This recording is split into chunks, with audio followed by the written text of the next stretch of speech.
Rahul Gandhi versus Smriti Irani ಇಬ್ಬರು ರಾಷ್ಟ್ರ ರಾಜಕೀಯದ ಬದ್ಧ ವೈರಿಗಳು. ಅದು ಸಂಸತ್ನ ಒಳಗೆ ಇರಲಿ ಹೊರಗೆ ಇರಲಿ, ಸ್ಮೃತಿ ಇರಾನಿ ಮತ್ತು ರಾಹುಲ್ ಗಾಂಧಿ ನಡುವಿನ ಜಟಾಪಟಿ ಯಾವಾಗಲೂ ಇನ್ನೊಂದು ರೇಂಜ್ನಲ್ಲಿರುತ್ತೆ. ಇವರಿಬ್ಬರ ಈ ರಾಜಕೀಯ ಕಾಳಗಕ್ಕೆ ಈಗ ಭರ್ತಿ 10 ವರ್ಷಗಳಾಗಿವೆ. 2024ರ ಲೋಕಸಭೆ ಚುನಾವಣೆ ವೇಳೆ ಉತ್ತರ ಪ್ರದೇಶದ ಅಮೇಥಿ ಅಖಾಡದಲ್ಲಿ ಎದುರು ಬದರಾದ ರಾಹುಲ್ ಮತ್ತು ಸ್ಮೃತಿ ಇರಾನಿ ಅಂದಿನಿಂದ ಇಂದಿನವರೆಗೂ ಅತ್ಯಂತ ಪ್ರಬಲ ಎದುರಾಳಿಗಳಾಗಿದ್ದಾರೆ. 2014ರಲ್ಲಿ ತಮ್ಮ ಮೊದಲ ಚುನಾವಣೆಯಲ್ಲೇ ಸ್ಮೃತಿ ಇರಾನಿ ರಾಹುಲ್ ಗಾಂಧಿಯನ್ನ ಎದುರಿಸಿ ಸೋತಿದ್ರು.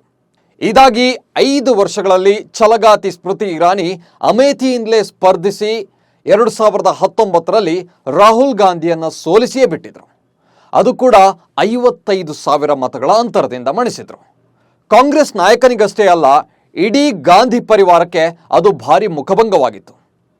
ಆದರೆ ರಾಹುಲ್ ಕೇರಳದ ವಯನಾಡಿನಲ್ಲೂ ಕೂಡ ಸ್ಪರ್ಧಿಸಿ ಗೆದ್ದು ಬಚಾವಾಗಿದ್ರು. ಹಾಗಂತ ಗಾಂಧಿ ಪರಿವಾರ ಮತ್ತು ಕಾಂಗ್ರೆಸ್ ಕೋಟೆಯಾಗಿದ್ದ ಅಮೇಥಿಯಲ್ಲಾದ ಸೋಲನ್ನ ಮರೆಯೋಕೆ ಹೇಗೆ ಸಾಧ್ಯ ಹೇಳಿ? 5 ವರ್ಷಗಳ ಹಿಂದೆ ಆದಂತಹ ಸೋಲನ್ನ ರಾಹುಲ್ ಗಾಂಧಿ ಸೇರಿದಂತೆ ಗಾಂಧಿ ಕುಟುಂಬಸ್ಥರಿಗೆ ಅರಗಿಸಿಕೊಳ್ಳೋಕೆ ಸಾಧ್ಯವೇ ಇಲ್ಲ. ಹೀಗಾಗಿ ರಾಹುಲ್ ಈ ಬಾರಿ ಸೇಡು ತೀರಿಸಿಕೊಳ್ತಾರಾ ಅನ್ನೋ ಬಗ್ಗೆ ರಾಜಕೀಯ ವಲಯದಲ್ಲಿ ಸಾಕಷ್ಟು ಚರ್ಚೆ ಶುರುವಾಗಿದೆ. ಈ ಬಾರಿಯ ಲೋಕಸಭೆ ಚುನಾವಣೆಯಲ್ಲಿ ರಾಹುಲ್ ಮತ್ತೆ ಅಮೇಥಿಯಿಂದ ಸ್ಪರ್ಧಿಸಿ ಸ್ಮೃತಿ ಇರಾನಿಯನ್ನ ಎದುರು ಹಾಕಿಕೊಳ್ಳೋ ಬಗ್ಗೆ ಸುದ್ದಿಗಳು ಹರಿದಾಡ್ತಾ ಇದೆ. ಹಾಗಿದ್ರೆ ಅಮೇಥಿಯಲ್ಲಿ ಸತತ 3ನೇ ಬಾರಿಗೆ ಹೈ ವೋಲ್ಟೇಜ್ ಬ್ಯಾಟಲ್ ನಡೆಯುತ್ತಾ? ಅಮೇಥಿಯಲ್ಲಿ ರಾಹುಲ್ ಗಾಂಧಿಗೆ ಸ್ಮೃತಿ ಇರಾನಿಯನ್ನ ಈ ಬಾರಿ ಮಣಿಸೋಕೆ ಸಾಧ್ಯನಾ? ಇಬ್ಬರ ನಡುವಿನ ಸ್ಪರ್ಧೆ ಬಗ್ಗೆ ನಾಯಕರು ಏನಂತಿದ್ದಾರೆ? ಹಾಗೆಯೇ ಪ್ರಧಾನಿ ಮೋದಿಯ ವಾರಾಣಸಿ ಕ್ಷೇತ್ರದ ಬಗ್ಗೆ ರಾಹುಲ್ ಗಾಂಧಿ ನೀಡಿರುವಂತಹ ಒಂದು ಸ್ಟೇಟ್ಮೆಂಟ್ ಈಗ ಲೋಕಸಭೆ ಸಮರಕ್ಕೆ ಇನ್ನಷ್ಟು ಕಿಚ್ಚು ಹಚ್ಚಿದೆ. ಇವೆಲ್ಲದರ ಬಗ್ಗೆಯೂ ಇಂಟ್ರೆಸ್ಟಿಂಗ್ ಮಾಹಿತಿ ಕೊಡ್ತಾ ಹೋಗ್ತೀನಿ. ನಾನು ಕಿಶೋರ್ ಕೆವಿ.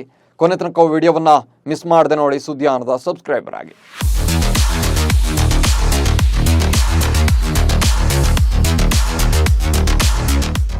ರಾಹುಲ್ ಗಾಂಧಿಯ ಭಾರತ್ ಜೋಡೋ ಯಾತ್ರೆ ಉತ್ತರ ಪ್ರದೇಶದ ಅಮೇಥಿಯನ್ನ ತಲುಪುತ್ತಲೇ ದೊಡ್ಡ ರಾಜಕೀಯ ಹೈಡ್ರಾಮವೇ ನಡೆದಿತ್ತು.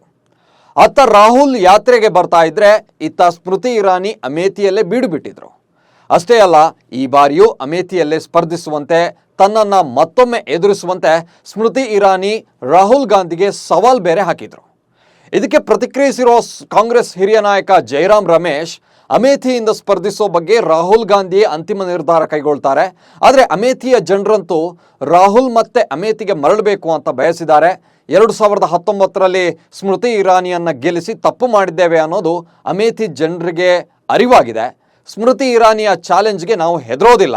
ರಾಹುಲ್ ಈ ಬಾರಿ ಅಮೇಥಿಯಲ್ಲೇ ಅಖಾಡಕ್ಕಿಳಿದ್ರೆ ಖಂಡಿತ ಗೆಲ್ತಾರೆ ಅಂತ ಜೈರಾಮ್ ರಮೇಶ್ ಅವರು ಹೇಳಿಕೆ ನೀಡಿದ್ದಾರೆ. ಆಗಲೇ ಹೇಳಿದ ಹಾಗೆ ರಾಜಕೀಯವಾಗಿ ನೋಡೋದಾದ್ರೆ ಅಮೇಥಿ ಕಾಂಗ್ರೆಸ್ ಪಾಲಿಗೆ ಅತ್ಯಂತ ಪ್ರತಿಷ್ಠೆಯ ಕ್ಷೇತ್ರ. ರಾಹುಲ್ ಗಾಂಧಿ ಅಂತೂ ಅಮೇಥಿಯಿಂದಲೇ 3 ಬಾರಿ ಸಂಸದರಾಗಿದ್ದಾರೆ. ಅದಕ್ಕೂ ಮುನ್ನ ರಾಜೀವ್ ಗಾಂಧಿ ಕೂಡ ಅಮೇಥಿಯಿಂದಲೇ ಲೋಕಸಭೆಗೆ ಆಯ್ಕೆಯಾಗಿದ್ರು. 1967ರಿಂದ ನಿರಂತರವಾಗಿ ಅಮೇಥಿಯಲ್ಲಿ ಕಾಂಗ್ರೆಸ್ ಗೆಲ್ಲುತ್ತಾ ಬಂದಿತ್ತು. ನೆಹರು ಮತ್ತು ಗಾಂಧಿ ಪರಿವಾರದ ನಿಷ್ಠಾವಂತರೇ ಅಮೇಥಿಯಿಂದ ಆಯ್ಕೆ ಆಗ್ತಾ ಇದ್ರು. ಇಷ್ಟಾದರೂ 2019ರ ಲೋಕಸಭೆ ಚುನಾವಣೆ ವೇಳೆ ಅಮೇಥಿಯಲ್ಲಿ ರಾಹುಲ್ ವಿರುದ್ಧ ಭಾರಿ ಆಡಳಿತ ವಿರೋಧಿ ಅಲೆ ಇತ್ತು. ಹಾಗೆಯೇ 2014ರಲ್ಲಿ ಸ್ಮೃತಿ ಇರಾನಿ ಅವರು ಸೋತರೂ ಕೂಡ 2019ರಲ್ಲಿ ಗೆಲ್ಲೇಬೇಕು ಅಂತ ಶಪಥ ಮಾಡಿ ಸ್ಮೃತಿ ಇರಾನಿ 5 ವರ್ಷಗಳ ಕಾಲ ಅಮೇಥಿಯಲ್ಲೇ ಸಾಕಷ್ಟು ಗ್ರೌಂಡ್ ವರ್ಕ್ ಕೂಡ ಮಾಡಿದ್ರು. ರಾಹುಲ್ ವಿರುದ್ಧ ಎದ್ದಿದ್ದ ಆಡಳಿತ ವಿರೋಧಿ ಅಲೆಯನ್ನ ಎನ್ಕ್ಯಾಶ್ ಮಾಡಿಕೊಂಡಿದ್ರು. ಹೀಗಾಗಿಯೇ 2019ರಲ್ಲಿ ಅಮೇಥಿಯಲ್ಲಿ 3 ಬಾರಿ ಸಂಸದರಾಗಿದ್ದಂತಹ ರಾಹುಲ್ ಗಾಂಧಿಯನ್ನ ಸ್ಮೃತಿ ಇರಾನಿ ಸೋಲಿಸ್ತಾರೆ. ಇದರ ಜೊತೆಗೆ 2019ರಲ್ಲಿ ಇಡೀ ಉತ್ತರ ಪ್ರದೇಶದಲ್ಲಿ ಕಾಂಗ್ರೆಸ್ 1 ಸೀಟ್ ಮಾತ್ರ ಗೆದ್ದಿತ್ತು. ಸೋನಿಯಾ ಗಾಂಧಿ ಸ್ಪರ್ಧಿಸಿದ್ದ ಮತ್ತೊಂದು ಕೈಕೋಟೆ ರಾಯ್ಬರೇಲಿ ಬಿಟ್ಟರೆ ಇಡೀ ರಾಜ್ಯದಲ್ಲಿ ಇನ್ಯಾವುದೇ ಕ್ಷೇತ್ರವನ್ನು ಕಾಂಗ್ರೆಸ್ ಆಗ ಗೆದ್ದಿರಲಿಲ್ಲ. ಆದರೆ 2024ರ ಲೋಕಸಭೆ ಚುನಾವಣೆಯಲ್ಲಿ ಸೋನಿಯಾ ಗಾಂಧಿ ರಾಯ್ಬರೇಲಿಯಿಂದ ಸ್ಪರ್ಧಿಸ್ತಾ ಇಲ್ಲ. ಸೋನಿಯಾ ಗಾಂಧಿ ರಾಜಸ್ಥಾನದಿಂದ ರಾಜ್ಯಸಭೆಗೆ ಎಂಟ್ರಿ ಆಗೋಕೆ ನಿರ್ಧರಿಸಿದ್ದಾರೆ. ಹೀಗಾಗಿ ರಾಹುಲ್ ಗಾಂಧಿ ಈ ಬಾರಿ ವಯನಾಡಿನ ಜೊತೆಗೆ ಅಮೇಥಿಯಿಂದ ಅಖಾಡಕ್ಕಿಳಿತಾರಾ, ಇಲ್ಲ ತಾಯಿಯಿಂದ ತೆರವಾಗ್ತಾ ಇರೋ ರಾಯ್ಬರೇಲಿಯಿಂದ ಸ್ಪರ್ಧಿಸ್ತಾರಾ ಅನ್ನೋ ಪ್ರಶ್ನೆಯೂ ಕೂಡ ಈಗ ಎದ್ದಿದೆ. ಒಂದು ವೇಳೆ ರಾಹುಲ್ ಗಾಂಧಿ ಅಮೇಥಿಯನ್ನೇ ಚೂಸ್ ಮಾಡಿದ್ರೆ ಪ್ರಿಯಾಂಕಾ ಗಾಂಧಿ ರಾಯ್ಬರೇಲಿಯಿಂದ ಸ್ಪರ್ಧಿಸೋ ಸಾಧ್ಯತೆ ಕೂಡ ಇದೆ. ಹಾಗೊಂದು ವೇಳೆ ರಾಹುಲ್ ಗಾಂಧಿ ಬಿಜೆಪಿ ನಾಯಕಿ ಸ್ಮೃತಿ ಇರಾನಿಯ ಚಾಲೆಂಜ್ ಅನ್ನ ಎಕ್ಸೆಪ್ಟ್ ಮಾಡಿ ಅಮೇಥಿಯಿಂದ ಸ್ಪರ್ಧಿಸಿದ್ದೇ ಆದಲ್ಲಿ ಇಬ್ಬರ ನಡುವೆ ರೋಚಕ ಫೈಟ್ ನಡೆಯೋದಂತೂ ಗ್ಯಾರಂಟಿ. ರಾಹುಲ್ ಅಮೇಥಿಯಿಂದ ಸ್ಪರ್ಧಿಸೋ ಬಗ್ಗೆ ನಿರ್ಧಾರ ಕೈಗೊಳ್ಳೋ ಮುನ್ನವೇ ಸ್ಮೃತಿ ಇರಾನಿ ಈಗ ವಾಗ್ದಾಳಿ ಕೂಡ ಶುರು ಮಾಡಿದ್ದಾರೆ. ರಾಹುಲ್ ಭಾರತ್ ಜೋಡೋ ಯಾತ್ರೆ ವೇಳೆ ಅಮೇಥಿಯಲ್ಲಿ ರಸ್ತೆಗಳೆಲ್ಲ ಖಾಲಿ ಹೊಡಿತಿದ್ದು ಜನರಿಗೆ ರಾಹುಲ್ ಮೇಲೆ ನಂಬಿಕೆಯೇ ಇಲ್ಲ ಎಂದಿದ್ರು. ಅಷ್ಟೇ ಅಲ್ಲ, ಅಯೋಧ್ಯೆಯಲ್ಲಿ ರಾಮಲಲ್ಲಾ ಪ್ರಾಣ ಪ್ರತಿಷ್ಠಾಪನಾ ಕಾರ್ಯಕ್ರಮದಿಂದ ರಾಹುಲ್ ಗಾಂಧಿ ದೂರ ಉಳಿದಿದ್ರು ಅಂತ ಸ್ಮೃತಿ ಇರಾನಿ ರಾಮಬಾಣ ಬೇರೆ ಪ್ರಯೋಗಿಸಿದ್ದಾರೆ. ಜೊತೆಗೆ ಉತ್ತರ ಪ್ರದೇಶ ಹೂಡಿಕೆದಾರರ ಸಮಾವೇಶದಲ್ಲಿ ಅಮೇಥಿಗೆ 6,523 ಕೋಟಿ ಮೊತ್ತದ ಹೂಡಿಕೆಯಾಗಿದೆ ಅಂತ ತಮ್ಮ ಅವಧಿಯಲ್ಲಿ ಕ್ಷೇತ್ರ ಬದಲಾಗ್ತಾ ಇದೆ ಅನ್ನೋದಾಗಿ ಸ್ಮೃತಿ ಇರಾನಿ ಅವರು ಹೇಳ್ಕೊಂಡಿದ್ದಾರೆ. ಹೀಗಾಗಿ ಸದ್ಯದ ಪರಿಸ್ಥಿತಿ ನೋಡಿದರೆ ಅಮೇಥಿಯಲ್ಲಿ ಸ್ಮೃತಿ ಇರಾನಿಯನ್ನ ಮಣಿಸೋದು ರಾಹುಲ್ ಗಾಂಧಿಗೆ ಅಷ್ಟು ಸುಲಭ ಇಲ್ಲ. ಅದು ಬೇರೆ, ರಾಮ ಮಂದಿರ ಅನ್ನೋದು ಈ ಬಾರಿಯ ಚುನಾವಣೆಯಲ್ಲಿ ಉತ್ತರ ಪ್ರದೇಶದಲ್ಲಿ ದೊಡ್ಡ ಫ್ಯಾಕ್ಟರ್ ಆಗಲಿದೆ. ಸಾಲದಕ್ಕೆ ರಾಜ್ಯದಲ್ಲೂ ಬಿಜೆಪಿ ಸರ್ಕಾರವೇ ಅಧಿಕಾರದಲ್ಲಿದೆ. 2019 ಲೋಕಸಭೆ ಚುನಾವಣೆಯಲ್ಲಂತೂ ಕಾಂಗ್ರೆಸ್ ಉತ್ತರ ಪ್ರದೇಶದಲ್ಲಿ ಗೆದ್ದಿದ್ದು 1 ಕ್ಷೇತ್ರವಷ್ಟೇ. ನಂತರ 2022ರಲ್ಲಿ ನಡೆದ ವಿಧಾನಸಭೆ ಚುನಾವಣೆಯಲ್ಲೂ 403 ಕ್ಷೇತ್ರಗಳ ಪೈಕಿ ಕಾಂಗ್ರೆಸ್ ಕೇವಲ 2 ಸ್ಥಾನಗಳನ್ನಷ್ಟೇ ಗಳಿಸಿತ್ತು. ಅದು ಕೂಡ ಪ್ರಿಯಾಂಕಾ ಗಾಂಧಿ ನೇತೃತ್ವದಲ್ಲೇ ಪ್ರಚಾರ ನಡೆಸಿದ್ರು ಕೇವಲ 2.33% ವೋಟ್ ಶೇರ್ ಮಾತ್ರ ಕಾಂಗ್ರೆಸ್ಗೆ ದಕ್ಕಿತ್ತು. ಹೀಗಾಗಿ ಈ ಬಾರಿಯ ಲೋಕಸಭೆ ಚುನಾವಣೆಯಲ್ಲಿ ಹೆಚ್ಚಿನ ಸೀಟ್ ಗೆಲ್ಲೋಕೆ ಅಂತಾನೆ ರಾಹುಲ್ ಗಾಂಧಿ ಅಮೇಥಿ ಸೇರಿದಂತೆ ಉತ್ತರ ಪ್ರದೇಶದಲ್ಲಿ ಭಾರತ್ ಜೋಡೋ ಯಾತ್ರೆ ಕೈಗೊಂಡಿದ್ದಾರೆ. ಇದೇ ವೇಳೆ ಪ್ರಧಾನಿ ಮೋದಿ ಕ್ಷೇತ್ರ ವಾರಾಣಸಿಯಲ್ಲಿ ರಾಹುಲ್ ಗಾಂಧಿ ನೀಡಿರೋ ಒಂದು ಸ್ಟೇಟ್ಮೆಂಟ್ ಈಗ ಕಿಚ್ಚು ಹಚ್ಚಿದೆ. ವಾರಾಣಸಿಯಲ್ಲಿ ಸಾವಿರಾರು ಸಂಖ್ಯೆಯಲ್ಲಿ ಯುವಕರು ಕುಡಿದು ಬೀದಿಯಲ್ಲಿ ಬಿದ್ದಿರ್ತಾರೆ, ಉತ್ತರ ಪ್ರದೇಶದ ಭವಿಷ್ಯ ಕುಡಿಯೋದೇ ಆಗ್ತಾ ಇದೆ ಅಂತ ಹೇಳಿದ್ದಾರೆ. ಇದಕ್ಕೆ ಸ್ಮೃತಿ ಇರಾನಿ ಕಾಂಗ್ರೆಸ್ ನಾಯಕ ಕಾಶಿಯ ಜನರನ್ನ ಅವಮಾನ ಮಾಡಿದ್ದಾರೆ ಅಂತ ಆರೋಪಿಸಿದ್ದಾರೆ.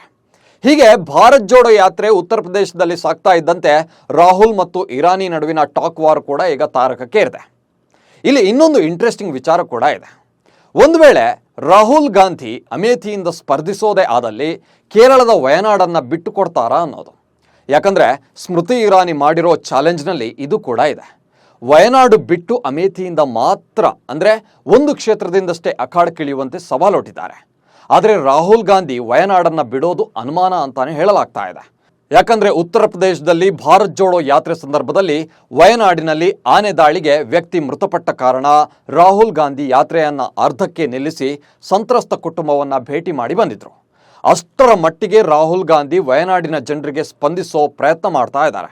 ಆದರೆ ವಯನಾಡಿನಲ್ಲೇ ರಾಹುಲ್ಗೆ ಇನ್ನೊಂದು ಚಾಲೆಂಜ್ ಕೂಡ ಎದುರಾಗಿದೆ. ಕೇರಳದಲ್ಲಿ ಕಾಂಗ್ರೆಸ್ನ ಮಿತ್ರ ಪಕ್ಷವಾಗಿರುವಂತಹ ಸಿಪಿಐ ಈ ಬಾರಿಯ ಲೋಕಸಭೆ ಚುನಾವಣೆಯಲ್ಲಿ ತನ್ನ ಅಭ್ಯರ್ಥಿಯನ್ನು ವಯನಾಡಿನಿಂದಲೇ ಕಣಕ್ಕಿಳಿಸೋಕೆ ಪ್ಲಾನ್ ಮಾಡ್ತಾ ಇದೆ. ಹೀಗಾಗಿ ವಯನಾಡನ್ನು ಬಿಟ್ಟುಕೊಡುವಂತೆ ಸಿಪಿಐ ಮುಂದಿನ ದಿನಗಳಲ್ಲಿ ರಾಹುಲ್ ಗಾಂಧಿಗೆ ಒತ್ತಾಯ ಮಾಡೋ ಸಾಧ್ಯತೆ ಇದೆ. 2019 ಲೋಕಸಭೆ ಚುನಾವಣೆಯಲ್ಲಿ ರಾಹುಲ್ ಗಾಂಧಿ ಸಿಪಿಐ ಅಭ್ಯರ್ಥಿಯನ್ನೇ ಸುಮಾರು 4 ಲಕ್ಷ ಮತಗಳ ಅಂತರದಿಂದ ವಯನಾಡಿನಲ್ಲಿ ಸೋಲಿಸಿದ್ರು. 2009 ಮತ್ತು 2014 ಲೋಕಸಭೆ ಚುನಾವಣೆಯಲ್ಲೂ ಅಷ್ಟೇ ವಯನಾಡಿನಲ್ಲಿ ಕಾಂಗ್ರೆಸ್ ಸಿಪಿಐಯನ್ನು ಮಣಿಸಿತ್ತು. ಆದರೆ ಈಗ ಬದಲಾದ ರಾಜಕೀಯ ಪರಿಸ್ಥಿತಿಯಲ್ಲಿ ಸಿಪಿಐ ಕಾಂಗ್ರೆಸ್ನ ದೋಸ್ತಿಯಾಗಿದೆ. ಹೀಗಾಗಿ ರಾಹುಲ್ ಗಾಂಧಿ ವಯನಾಡು ಸೀಟನ್ನು ಮಿತ್ರ ಪಕ್ಷಕ್ಕೆ ಬಿಟ್ಟು ಕೊಡಬೇಕಾದ ಸನ್ನಿವೇಶ ಬಂದರೂ ಆಶ್ಚರ್ಯ ಇಲ್ಲ. ಸಿಪಿಐ ಅಂತೂ ಒಂದು ಹೆಜ್ಜೆ ಮುಂದೆ ಹೋಗಿ ಈಗಾಗಲೇ ತನ್ನ ವಯನಾಡು ಕ್ಯಾಂಡಿಡೇಟನ್ನು ಕೂಡ ರೆಡಿ ಮಾಡಿಕೊಂಡಿದೆ. ಅದು ಮತ್ಯಾರೂ ಅಲ್ಲ, ಸಿಪಿಐ ನಾಯಕ ಡಿ ರಾಜಾ ಅವರ ಪತ್ನಿ ಅನ್ನಿ ರಾಜಾರನ್ನು ಅಖಾಡಕ್ಕಿಳಿಸೋಕೆ ಮುಂದಾಗಿದೆ. ಹೀಗಾಗಿ ರಾಹುಲ್ ಗಾಂಧಿ ವಯನಾಡನ್ನು ಬಿಟ್ಟು ಅಮೇಥಿಯಲ್ಲಿ ಸ್ಮೃತಿ ಇರಾನಿ ಚಾಲೆಂಜ್ ಫೇಸ್ ಮಾಡ್ತಾರಾ, ಇಲ್ಲ ತಾಯಿಯಿಂದ ತೆರವಾಗಿರುವ ರಾಯ್ಬರೇಲಿಯಲ್ಲಿ ಸ್ಪರ್ಧಿಸ್ತಾರಾ ಅನ್ನೋದು ಕುತೂಹಲ ಕೆರಳಿಸಿದೆ. ಇಲ್ಲಿ ಒಂದಂತೂ ಸ್ಪಷ್ಟ, ವಯನಾಡನ್ನಾದರೂ ರಾಹುಲ್ ಗಾಂಧಿಗೆ ಬಿಟ್ಟುಕೊಡ್ಬೋದು, ಆದರೆ ಅಮೇಥಿ ಮತ್ತು ರಾಯ್ಬರೇಲಿ ವಿಚಾರದಲ್ಲಿ ಗಾಂಧಿಗಳಿಗೆ ಕಾಂಪ್ರಮೈಸ್ ಮಾಡೋದಕ್ಕೆ ಸಾಧ್ಯವಿಲ್ಲ. ಇವೆರಡೂ ಕ್ಷೇತ್ರಗಳಲ್ಲಿ ಪಕ್ಷಕ್ಕೆ ಇರುವ ಇತಿಹಾಸ, ಭಾವನಾತ್ಮಕ ಸಂಬಂಧದಿಂದಾಗಿಯೇ ಕಾಂಗ್ರೆಸ್ಸಿಗರು ಗಾಂಧಿ ಕುಟುಂಬ ಅಮೇಥಿ ಮತ್ತು ರಾಯ್ಬರೇಲಿಯನ್ನ ಕನಸಲ್ಲೂ ಕನವರಿಸ್ತಾರೆ. ಹೀಗಾಗಿ ಅಮೇಥಿಯನ್ನ ಮರಳಿ ಪಡೆಯೋಕೆ, ರಾಯ್ಬರೇಲಿಯಲ್ಲೂ ಗಾಂಧಿ ಕುಡಿಯನ್ನೇ ಕಣಕ್ಕಿಳಿಸೋಕೆ ಕಾಂಗ್ರೆಸ್ ಚಿಂತನೆ ನಡೆಸ್ತಿದೆ.